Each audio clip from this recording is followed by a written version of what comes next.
Nicole Howie, and I'm the statewide coordinator of the River Detectives program, and I also support the schools in the North Central CMA region. Welcome to another River Detectives webinar, an Ask the Expert webinar, adding to our suite of these webinars that you're able to watch on the River Detectives website to talk to some experts in the field of waterway and catchment management, and I suppose get us thinking about all of the different ways that we can be involved in helping our rivers and our catchments. Our topic for today is Wave of Change, and it's based on a beautiful, thought-provoking book by Meg Humphrys, who joins us today. It's about the changes happening to our water resources across the globe and what impact this is having on plants and animals and people and communities. And we're extremely fortunate to be joined by Meg today, who is the author and the illustrator of that book. Hi, Meg. Thanks for joining us. Hi. Thank you for having me. No problem. It's so good to have you. You're a sustainability advisor to the water sector, and this is your second book. So your first book, which also I do love, is When Water Lost Her Way, a beautiful book about water in all its different forms. And it's a great resource for teachers to discuss the water cycle and all of the different ways we value water and it's in our everyday lives. But I would like, before we begin at talking and chatting, I would like to acknowledge that I am recording this webinar on Jara country today and pay respects to elders past, present and emerging, and really acknowledge their rich and enduring connection to country and water and everything that they have done and continue to do to look after our land and our water resources. What country are you joining us from today? From Bunurong or Bunurong country here on Millau on Phillip Island in Victoria. Ah, lovely. And I've never heard the traditional name for Phillip Island, so that's lovely.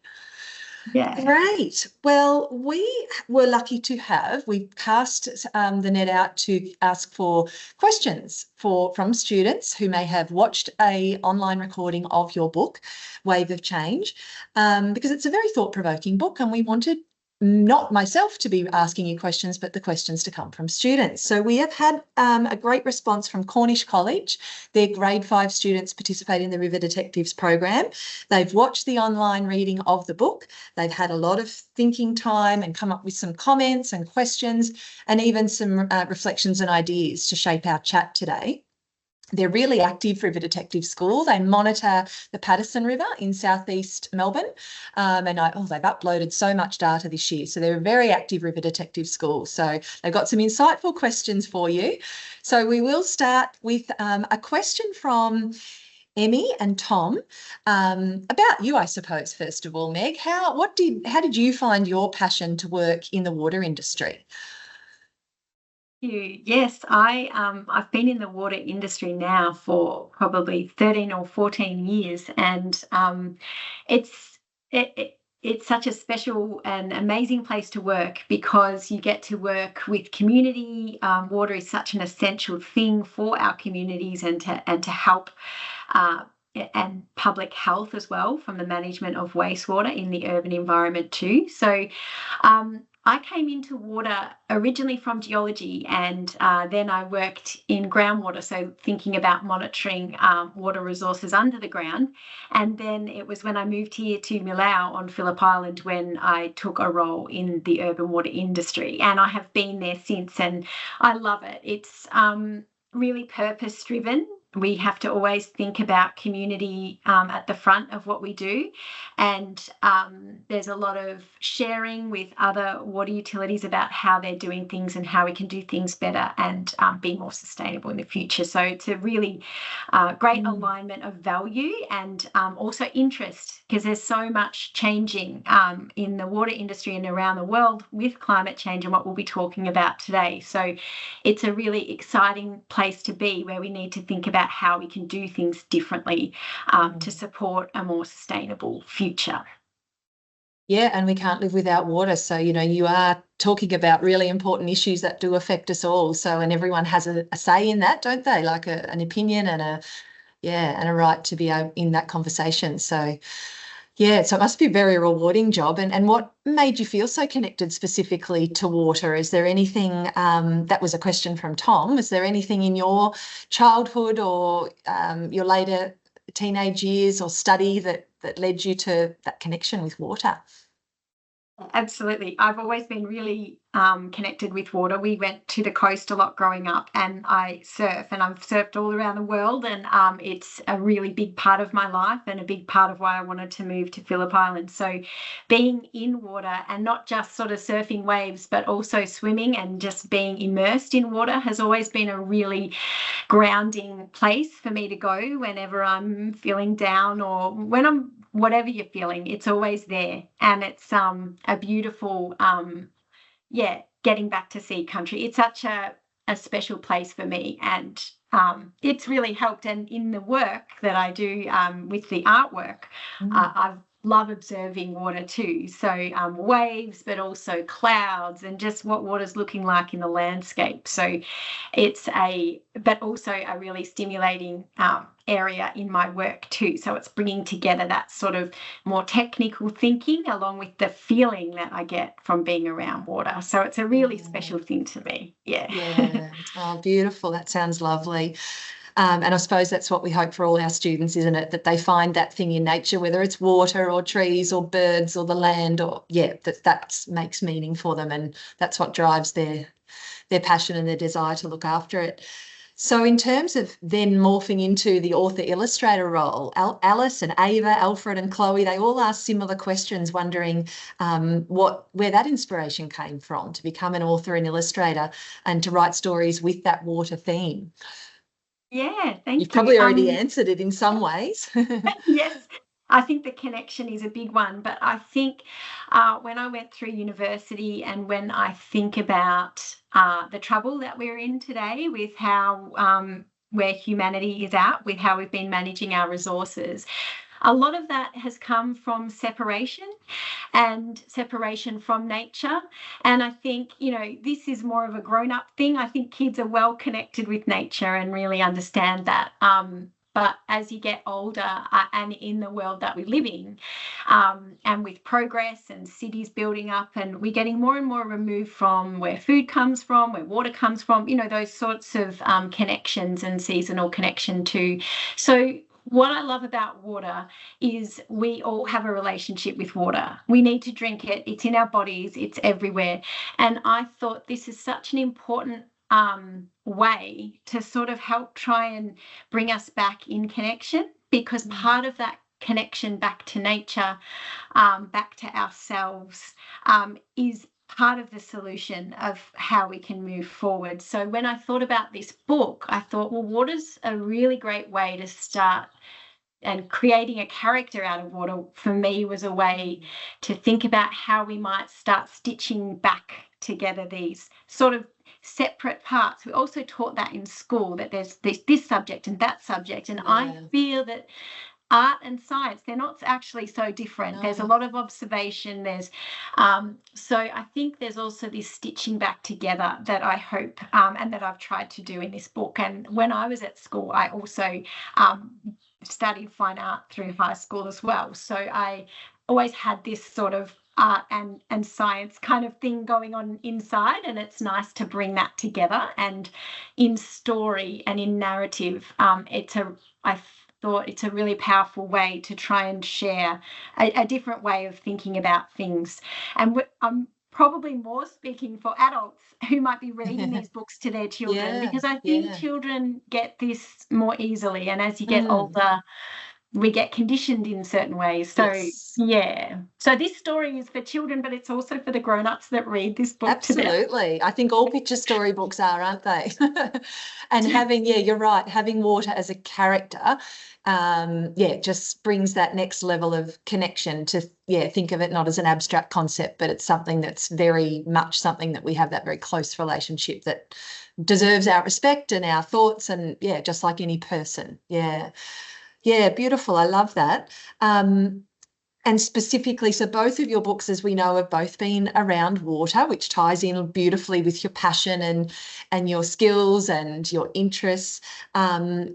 the first one we know was about water in all its forms, and then this one, Wave of Change, is more about climate change and the pressure on our water resources. So was that an easy choice for you? Why did you decide to choose climate change specifically as, and I suppose it is similar to what you've been talking about, to develop that relationship again and link people back to think about what's going on? Yeah, absolutely. And I think, yeah, that the first story about water was like setting the scene sort of thing. It was about uncovering the water cycle and understanding that through the narrative of the character and of water, and having a journey, which is in that first one, a personal journey. And I think in the second one, and I was kind of thinking about that after I finished the first one. I thought I want to take this to that next step. So hopefully as that reader grows older, they might start to understand a bit more complexity and start to think about, well, what water in the environment and how we are treating water and how we can be custodians of water and how we can think about the impact of water. And I think with climate change and with the transition that we are in at the moment to respond to and prepare for and develop resilience for climate change, a lot of focus is on energy transition, and that's absolutely a really important part of it. But and I see this a lot because I'm in the water industry too, but this is climate change is water change as well. And I should say Sam and Toby asked that question because I'm sure they'll be watching to make sure their question was asked. And you've touched on this, but yeah, you're right. As an educator and as mums and as people, we do know that issue of climate change, it can be really tricky, and we have all lived through that recent time with fires and floods, and it's hard to watch and it's hard to experience, and you've got to try and process that. Was that a consideration for you in planning the book? I know that when I read it, I felt that sense of sadness, but I felt it was delivered in a really gentle way, and I did really feel like it finished with hope. It was, and it is a tricky one. Yeah, I wanted to feel into it, and I guess a lot of that is, how it feels. It is sad, So I wanted to lean into the feelings around, because if we just stop and don't try not to feel anything, I think that is harmful, can be harmful as well. So it's about sort of creating that solidarity and feeling into what is changing and what is happening. But yeah, I really did want to leave that message of hope at the end, and it was very deliberate, having no answer or solution at the end. And my boys, when I first read it to them, they're like, "Mum, it can't finish there." I'm like, it does finish there, because we're working this out now together. And if I put something in 2 or 5 years' time, it's going to be out of date, because that's true. Us working this out, still working it out as we go along. And and there's so many great things going on.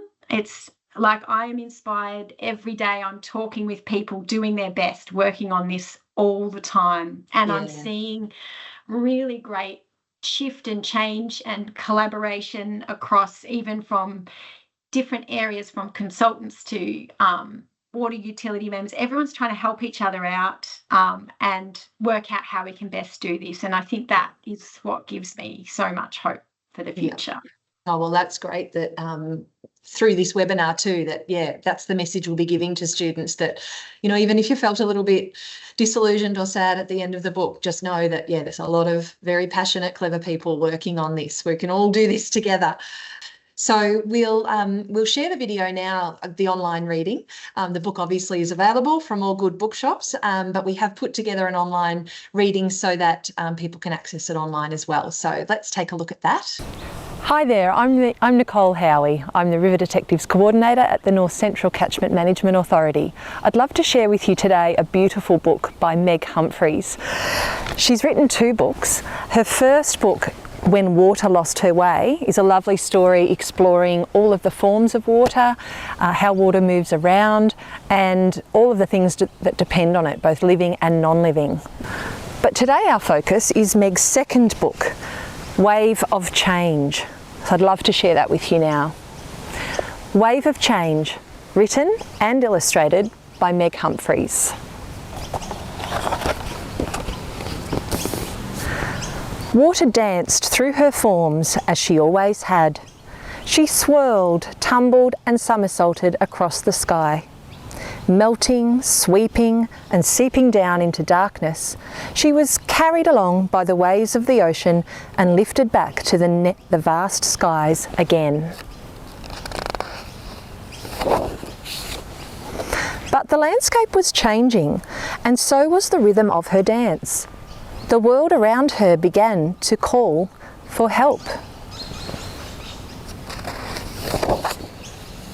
A snowy owl cried, "Water, without your snow, I no longer blend into my surroundings. I feel so alone and afraid. Please build up your snow." An emperor penguin pleaded, "Water, your ice cracks beneath my feet. I need to keep this egg safe. Please strengthen your ice." Water tried to remain as snow and ice, but it was no use. She melted all the same. A coral reef urged, "Water, the algae have left, leaving my white, brittle remains. They can't survive your hot and murky waters. How will we shelter all the sea life on the reef? Please cool your water." The land begged, "Water, I'm so dry and thirsty. My skin is cracked. Without your rain, how will the plants grow? Please rain more." A mountain pygmy possum asked, "Water, the mountains are changing. The snow that keeps my burrow warm while I hibernate is melting before I'm ready to wake up. There is nowhere left for me to go. Please help." Migratory birds called from the skies, "Water, we are following your dance and the signs from nature as we always have, but your rhythm has changed, and when we arrive at our nesting places, the food is gone. What is happening?"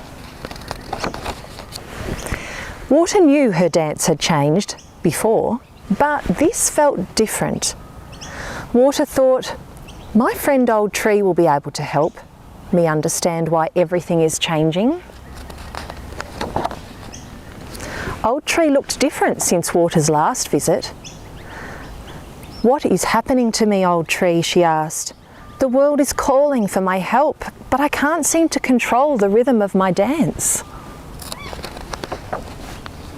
Old Tree replied, "My dear, the balance we have had for thousands of years is shifting.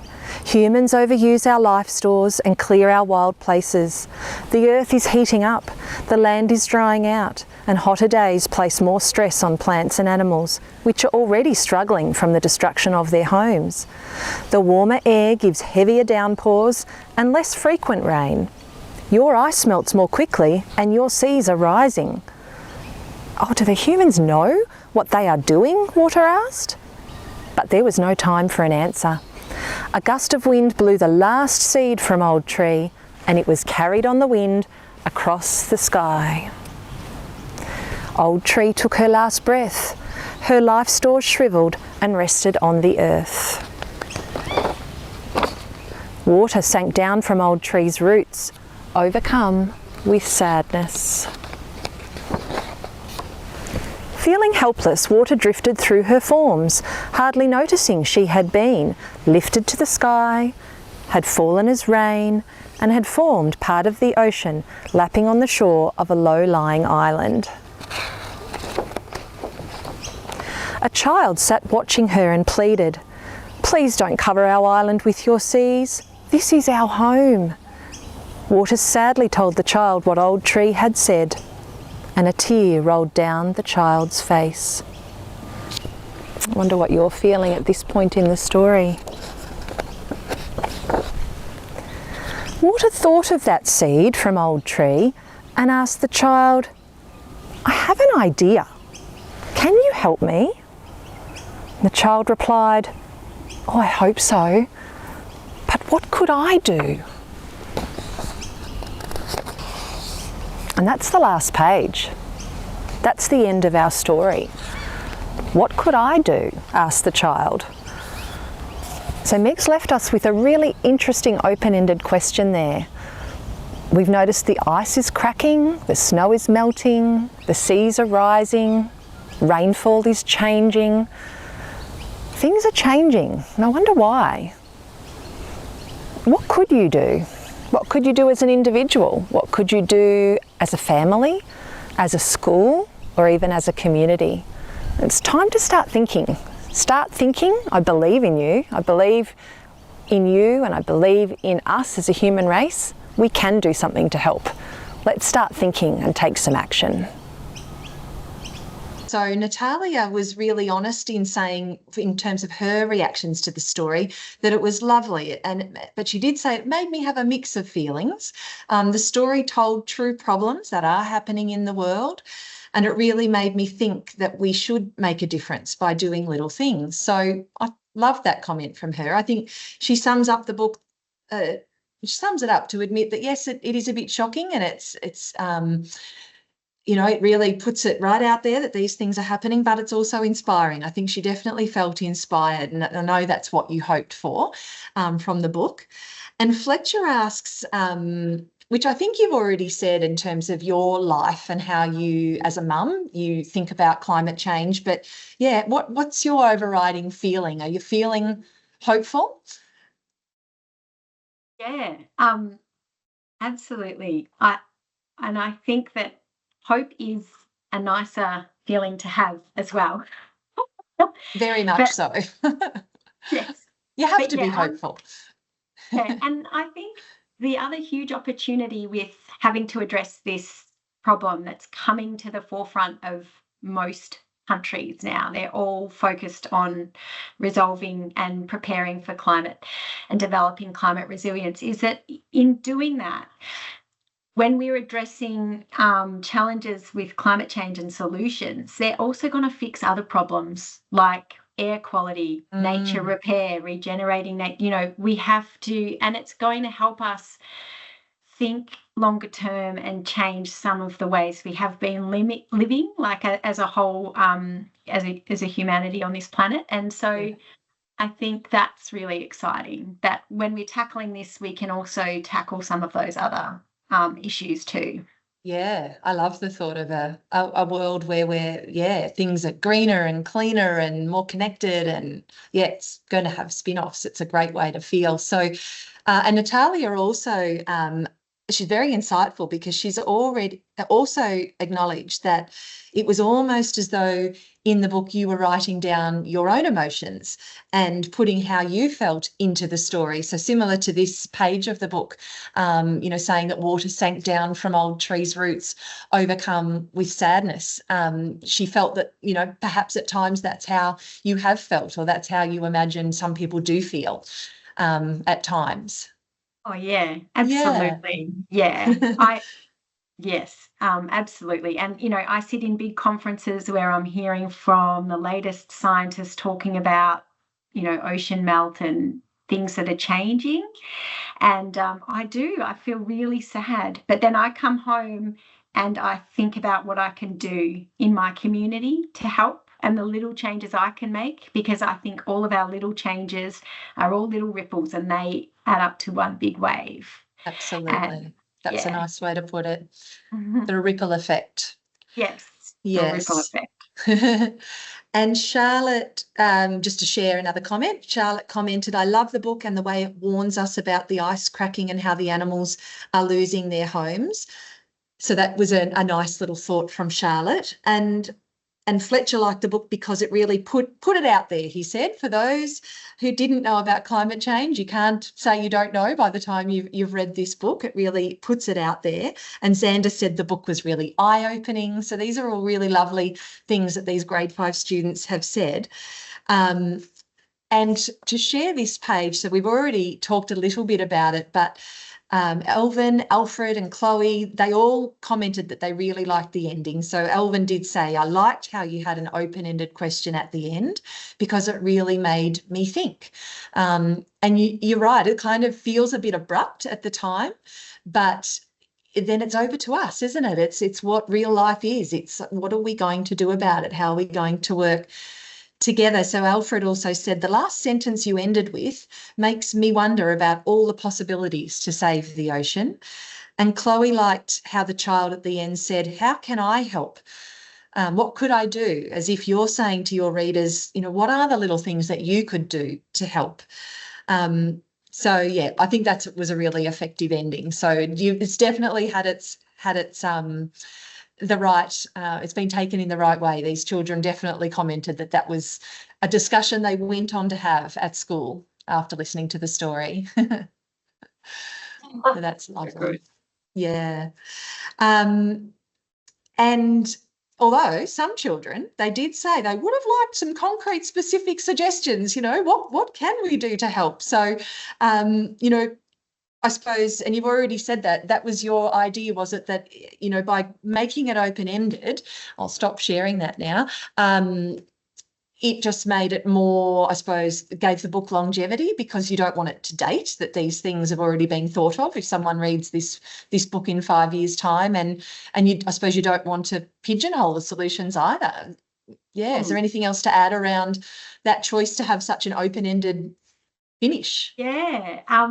Yeah, and I think just that invitation to be a part of it and to think about it. And I think another challenge in the way that we think about the solutions is that they're going to be different in every local context. So in one area, for example, when we're talking about energy transition, you might have a lot more wind, or you might have hydroelectric power, or, it really depends on where you are and what's going on in your local environment as to what the right solutions are. So, and I think it's really just that invitation to come back to where you live and where you are and think about what that looks like in your home, in your school, in your community, as well. And there is a little statement at the end of the book and a reference to a website which has some really great resources. It's a US-based website, but it has a global perspective and covers a lot of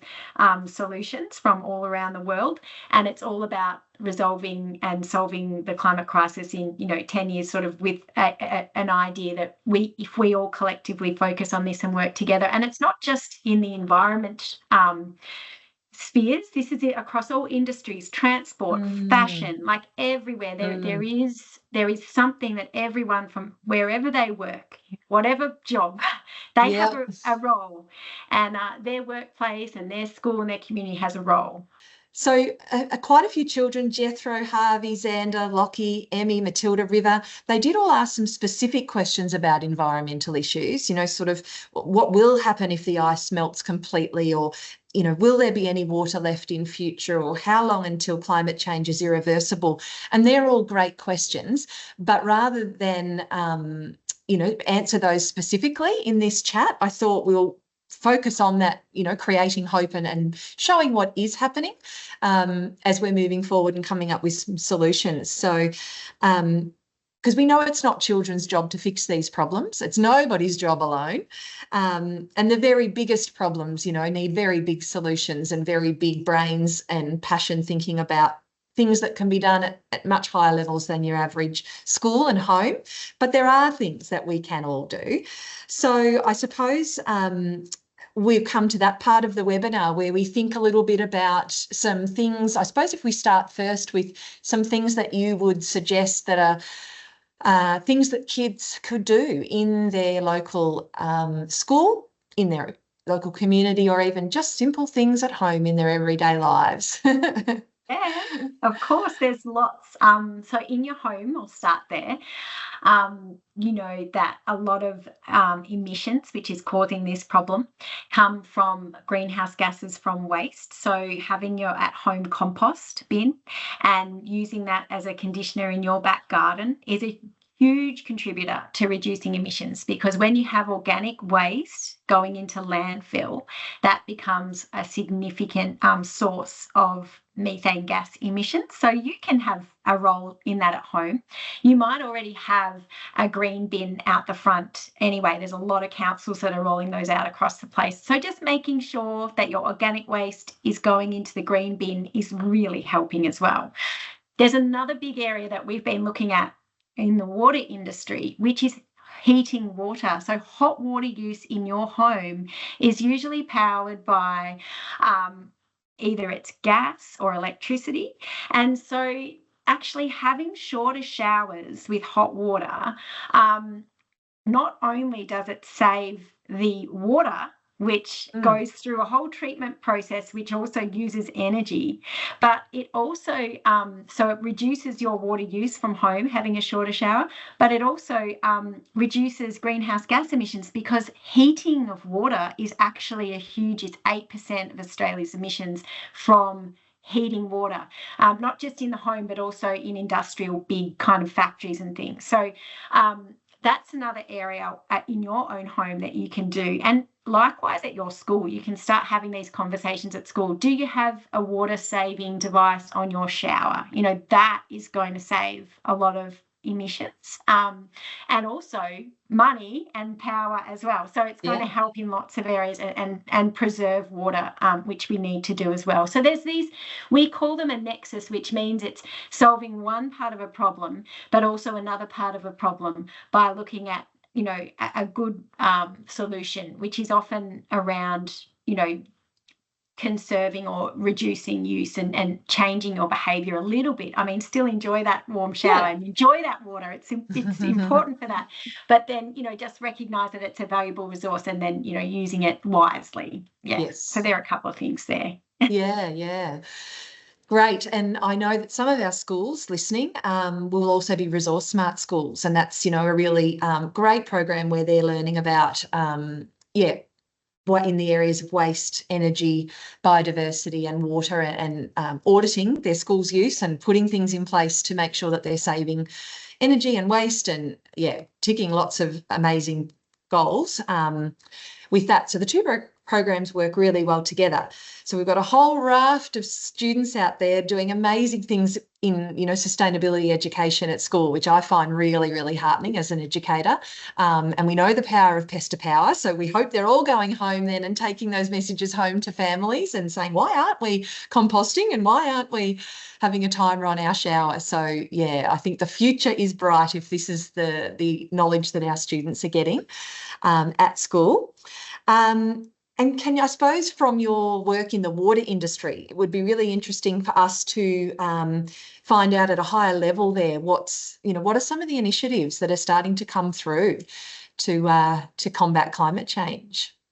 Yeah, there's a lot, and it's really exciting in the water industry because they're a big emitter of emissions. So that means that there's a lot of opportunity to make a contribution to reduce those and to change the way that things have been done. So often in a water system, you'll have a water storage dam that's high up, kind of in the catchment area, and you'll have, you know, your town or city that's more coastal, low lying, and then you'll have a wastewater treatment plant which will collect all of that shower water, toilet water from your homes and treat the water and then discharge it to the ocean after they've cleaned up that water.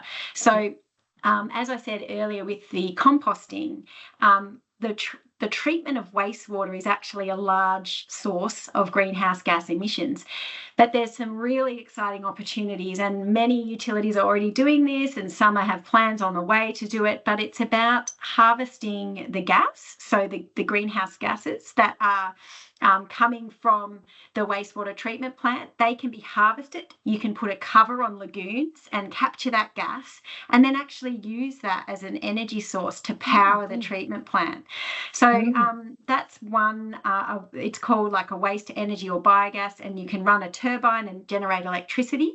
You can share that heat, so that heat can go back to, say, a commercial business which is spending a fortune on heating water. You could provide them with, or already hot water from your process back. Mm. And that's also going to save a ton of electricity that they would have been using to heat up that water.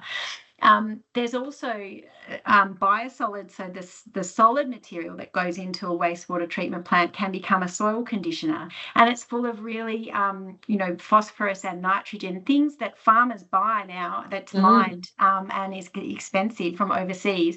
There's these opportunities to use these resources locally to restore and help grow food and improve soil health and that sort of thing.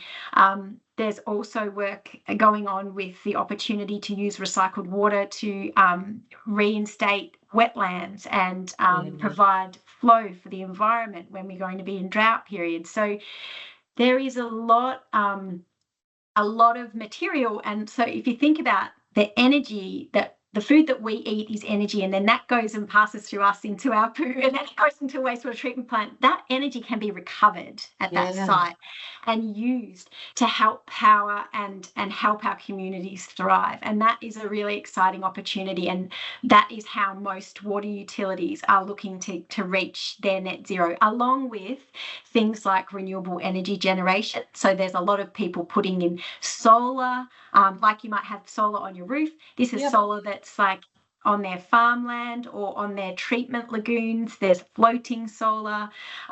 Some have wind farms, wind turbines, and so using renewable energy to power their sites, as well as capturing and recovering all of the resources that are coming into their sites and using those and keeping them in use. So it's really about a whole circular thinking rather than the linear, which is like we'll take resources, use them, and then dispose of them. It's really challenging that mindset into a much more circular approach, and that can be done at the home scale within your home with your own composting and grey water, and it can also be done at the municipal, like at a water treatment plant scale and community scale. So it's really exciting.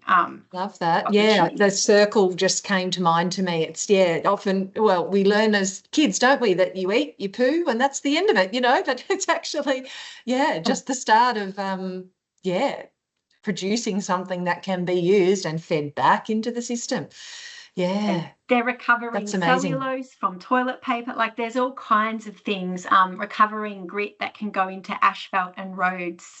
All of these sorts of materials that end up in our waste systems can be reused and recovered. And, using crushed up glass around fittings where they're putting embedded pipe instead of using fresh gravel that's been mined from somewhere, as an example. So it's about using recycled materials and really thinking, and for water as well, thinking about nature and using nature as a treatment step as well. So one of the exciting projects I was working on at Western Port Water, we had a floating wetland. So we were growing plants and they're taking in the nutrients. So they're cleaning the water naturally, and that's what they're doing. There's no energy use. It's just the sun. And then you harvest that material and you can use that to, plant up and recover a wetland site, or you can use that into a biochar process, which is a way to store the carbon, and it's like a cooking of that material, and it sequesters the carbon into this soil conditioner. So there's all these opportunities that are being looked at and being deployed now, and they're out there, and using algae and all these kinds of, these are nature-based solutions, they're called. And the water industry is increasingly looking at these kinds of solutions, as well as the more technical ones that I love that, because I often think, any problem that you have can be found, a solution can be found in nature, even if it's a person problem, or, just watching how nature deals with things. I think if we're observant, a lot of the answers are there. We just have to harness them, don't we? That probably brings us to the end of our chat. We could go on forever, but it's been really positive. I've just loved the message that we're sending out there to listeners, that there is lots happening. There is always hope. If we're listening to the land and listening to water and watching nature and talking to others, I think we can come up with a better future. I think the future's in good hands. I really feel that now. Yes. So thank you very much for your passion and your expertise, and giving us a little insight into what's happening in the water industry. They are all very exciting things. So we will watch that space with interest. Thank you for joining us. And is there any more books in the wings, or you're always thinking? We'll see. I'm always thinking, but it takes a bit of time. So nothing that's coming out anytime soon, but I'll let you know. Yeah, lovely. It's been lovely having you with us. Thanks so much, Meg. Thank you. See you later. Bye.